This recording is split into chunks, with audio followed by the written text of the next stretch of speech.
मनमाड शहरात स्वच्छतेचा केवळ गाजावाजा. नगराध्यक्ष योगेश पाटील यांची स्वच्छता मोहीम म्हणजे निव्वळ देखावा. ही मोहीम फोटो काढण्यापुरती आणि देखाव्यासाठीच मर्यादित असल्याचा घणाघाती आरोप नाशिकच्या मनमाड नगरपालिकाचे नवनिर्वाचित नगराध्यक्ष योगेश पाटील यांच्याकडून शहरात सध्या मोठ्या थाटामाटात स्वच्छता मोहीम राबविली जात आहे. मात्र ही मोहीम फोटो काढण्यापुरती आणि देखाव्यासाठीच मर्यादित असल्याचा घणाघाती आरोप राष्ट्रवादी काँग्रेस नेते गुरुकुमार निकाळे यांनी केला आहे. स्वतःच्या प्रभागाकडेच दुर्लक्ष. ज्या हनुमान नगर प्रभागातून निवडून येतात तिथेच स्वच्छतेचे धिंडवडे निघाले आहेत. या भागातील सार्वजनिक गार्डनची अवस्था अत्यंत दयनीय झाली असून त्याला सध्या कचरा कुंडीचे स्वरूप प्राप्त झाले आहे. ज्या लोकप्रतिनिधीला आपल्या स्वतःच्या प्रभागातील गार्डनची निगा राखत येत नाही त्यांनी संपूर्ण शहराच्या स्वच्छतेचा दावा करणे हास्यास्पद आहे. सध्या दाखवत असलेले फोटोसेशन हे चमकोगिरी फसवी स्वच्छता मोहीम आहे. शहरातील उद्याने सामान्य नागरिकांना खुले करून कायमस्वरूपी त्याची निगा व देखरेख करण्यासाठी व्यवस्था करावी. शहरातील स्वच्छतेचा प्रश्न तातडीने मार्गी न लागल्यास आणि गार्डनची दुर्व्यवस्था न सुधारल्यास राष्ट्रवादी काँग्रेसच्या वतीने आंदोलन छेडण्याचा तीव्र इशारा गुरुकुमार निकाळे यांनी दिला आहे.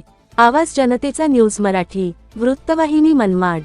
मनमाड शहराचे प्रथम नागरिक योगेश बबलू पाटील हे निवडून आल्यानंतर मनमाड शहरामध्ये स्वच्छता मोहिमेच्या नावाखाली जो सपाटा लावलेला आहे ते बघत असताना बबलू भाऊ ज्या वार्डातून निवडून यायचे त्या वार्डामधील हे जे गार्डन आहे तुम्ही बघू शकता. या गार्डनची अतिशय कचराकुंडीपेक्षाही वाईट अवस्था झाली. या ठिकाणी राहणाऱ्या नागरिकांच्या आरोग्याचा धोका निर्माण झाला आहे.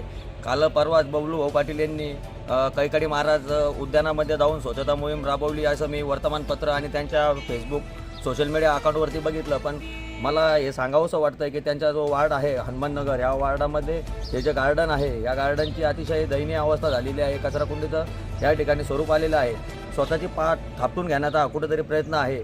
त्यामुळं नगरपालिकेमध्ये स्वच्छता कर्मचारी जे आहे आरोग्य कर्मचारी आहे हे मोठ्या प्रमाणात भरती केली जाते. पण ते आरोग्य कर्मचारी फक्त अधिकाऱ्याच्या मर्जीतले असल्यामुळं त्यांना ऑफिसमध्ये ठेवून घेतलं जातं. त्यामुळे मनमाड शहरातील आरोग्य व्यवस्था ही कोलमडलेली आहे. त्यामुळं कुठल्याही कर्मचाऱ्याला पाठीशी घालू नये व नगराध्यक्षांना विनंती आहे की हे जे गार्डन आहे या गार्डनमध्ये स्वच्छता मोहीम व्यापक स्वरूपात राबवून सदर गार्डन हे स्थानिक नागरिकांना खुले करून द्यावे व कैकाडी महाराज उद्यान जे आहे हे मनमाड शहरामध्ये आहे हे बऱ्याच नागरिकांना माहिती नाही. त्या गार्डनची नुसती स्वच्छता मोहीम करण्यापेक्षा ते गार्डनसुद्धा सामान्य नागरिकांसाठी खुले करून द्यावे ही त्यांना विनंती आहे.